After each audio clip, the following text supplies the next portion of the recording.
कौसल्या सुप्रजा रामपूर्वा सन्ध्या प्रवर्तते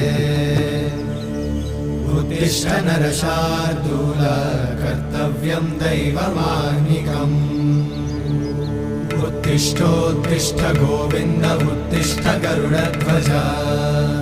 उत्तिष्ठ कमलाकान्त त्रैलोक्यं मङ्गलं कुरु उत्तिष्ठोत्तिष्ठ गोविन्द उत्तिष्ठ गरुडध्वज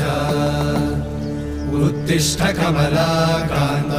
त्रैलोक्यं मङ्गलं कुरु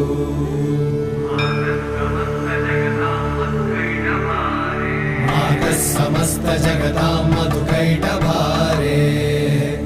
वक्षो विहारिणि मनोहर दिव्यमूर्ते श्रीस्वामि निश्चित जनप्रिय दानशीले श्रीवेङ्कटेश दयिते तव सुप्रभातम् तव सुप्रभातमरविन्दलोचने भवतु प्रसन्नमुखचन्द्रमण्डले विधिशङ्करेन्द्रवनिताभिरर्चिते वृषशैलनाथ दयिते दयानिधे